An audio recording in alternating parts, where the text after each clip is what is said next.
অপরূপ TV online. কেন্দ্রীয় শ্রমিক দলের সভাপতি আনোয়ার হোসেন।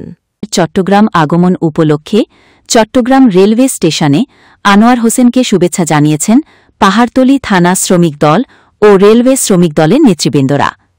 এ সময় উপস্থিত ছিলেন পাহাড়তলী থানা শ্রমিক দলের সাবেক সিনিয়র সহসভাপতি মোহাম্মদ আব্দুল খালেক, মোহাম্মদ রাসেল, মোহাম্মদ মুশাররফ, আকবরশাহ থানা শ্রমিক দল নেতা মোহাম্মদ মাসুম, মোহাম্মদ জাকির, রেল শ্রমিক নেতা মোহাম্মদ ফিরোজ ও মোহাম্মদ লতিফ সহ আরও অনেকে। এ সময় দীর্ঘদিন পরে প্রিয় নেতাকে দেখে আবেগে আপ্লুত হয়ে পড়ে নেতাকর্মীরা।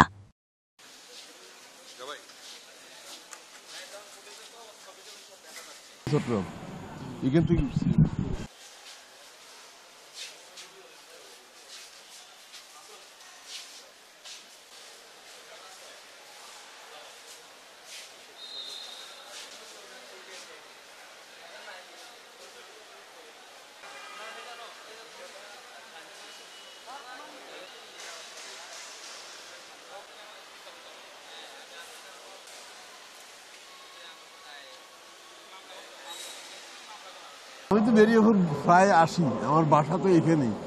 তো সাংগঠনিক সফর অবশ্যই, কারণ আমাদের 6 তারিখে যে প্রোগ্রাম আছে ওই প্রোগ্রামে যাতে সাকসেস হয়, এখান থেকে আমরা সহকর্মীদের জন্য যাই এই ব্যাপারে একটা মানে অনুপ্রেরণা দেওয়ার জন্য বা কথা বলার জন্য আসছে।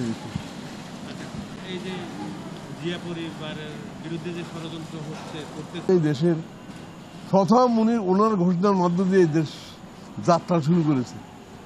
তো এই কারণে একটা কায়েমি স্বার্থবাদ দিয়েছে যারা এই জিনিসটাকে, এই বাস্তব জিনিসটাকে যারা সহ্য করতে পারে না।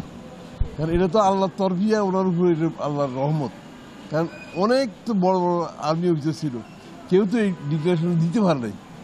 উনিও ছিল একজন মেজর। মেজর অর্থ তখনকার দিনে মেজর খুব বড় একটা পোস্ট ছিল না, এর থেকে আরও অনেক সিনিয়র লোক নেতারাও ছিল, ব্রিগেডিয়ার ছিল, ব্রিগেডিয়ার একজন তো মেজর জেনারেলও ছিল ওয়াসিউদ্দিন, ওই যে ঢাকার। তো কেউ এই সাহস করে ইয়ে করে, কারণ তখন পাকিস্তান রাষ্ট্র যদি এভাবে যদি স্বাধীনতা ঘোষণা দেয় তাহলে তাকে ফায়ারিং স্কোয়াড দিন মৃত্যুবরণ করতে হয়েছে আর কি। এই ভয়ে কেউ ডিক্লারেশন দেয় না। কিন্তু জিয়াউর রহমান সাহেব এই দেশকে ভালোবাসতেন এবং উনি ছিলেন অকুত ভয়, উনি কোনো কিছু ভয় করতেন না, যে কারণে উনি নিজের জীবনকে তুচ্ছ করে, পরিবারকে তুচ্ছ করে উনি এই ডিক্লারেশন দিচ্ছেন।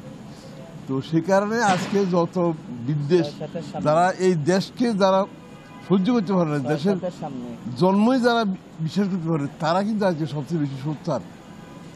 যারা এই বাংলাদেশ হোক এটা যারা চায় নাই, তারাই আজকে জিয়াউর রহমান সাহেবের, কারণ জিয়াউর রহমানের ডিক্লারেশনের কারণেই বাংলাদেশ জন্ম হয়েছে। তো এই কারণে তারা ওইটার উপরে বেশি ক্ষুব্ধ। তো আমাদেরকে আজকে আমরা যে যারা আমরা আছি, আমরা বিএনপি মানে সমর্থক, কর্মী, নেতা যারা আছে আর কি, প্রত্যেকেরই আমাদের অ্যালার্ট থাকতে হবে, সচেতন থাকতে হবে।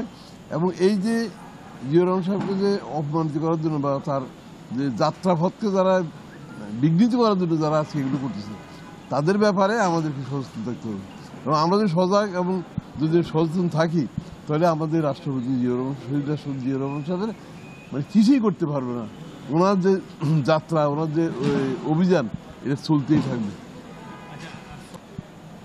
তাদেরকে আমাদের সাথে নেওয়ার কোনো প্রশ্নই উঠতে পারে না, কারণ আমরা বিএনপি কারো ভাড়াটিয়ে না। আর আমরা কারো ভাড়া করি বা লোক ওই যে ইয়ে করে ভাড়া করে আমাদেরকে সংগ্রহ করতে হবে। অসংখ্য অজস্র অনেক সমর্থক আমাদের আছে। তো আমাদের অসংখ্য সমর্থক থাকার পরেও এবং অ্যাক্টিভ কর্মী থাকার পরে আমরা বাইরে থেকে নেওয়ার প্রশ্ন নেই। এগুলো যারা ঢুকতেছে, এগুলো সোরাগুপ্তা কিছু কিছু ঢুকতে দিচ্ছে, অন্য কোনো ব্যাপার নেই। আমাদের দরকার নাই কাউকে নেওয়ার, আমরা নিজেরাই সাফিসিয়েন্ট। হ্যাঁ, না এই ব্যাপারে জিরো টলারেন্স, অবশ্যই জিরো টলারেন্স। আমরা কেন আরেকজনকে নিতে হবে? আমাদের যে পর্যাপ্ত পরিমাণ লোক থাকে, যে বিগত 17 বছর যারা আমাদের পক্ষে কাজ করছে, কষ্ট করছে, ওরা থাকার পরে আমি ভাড়া করবো কেন? লোক ভাড়া নিয়ে না, অত কোনো দরকার নেই। গ্রহণযোগ্য এখানে আসলে এইগুলো এক ধরনের চক্রান্ত। আমার দেশের মানুষ 16-17 বছর ফাইট করছে কি কারণে? যে একটা নিরপেক্ষ স্বচ্ছ একটা নির্বাচনের জন্য। এখন এই যে কতগুলা যারা আজকে যে বিভিন্নভাবে যে তালবাহানা করতেছে, এরা হলো যে চরম স্বার্থবাদী এবং এদের এইসব পদ্ধতি কিছু না। এগুলো খালি ইলেকশনটাকে কীভাবে ঘুরানো যায়, হ্যাঁ কীভাবে ঘুরানো যায়, এই জন্য তারা এগুলো করতেছে। সেখানে আমরা এগুলো কোনোভাবে আমরা সহ্য করবো না, আমরা এগুলোর বিরুদ্ধে থাকবো। এবং আমরা যদি বিগত দিনের মতো যদি শক্তভাবে আমরা হ্যান্ডেল করি তাহলে এইসব পিয়ার কিছু থাকবে না। ও আচ্ছা, আমি আনোয়ার হোসেন, বাংলাদেশ জাতীয়তাবাদী শ্রমিক দল, আমি কেন্দ্রীয় কমিটির সভাপতি। আর এই ছোট্ট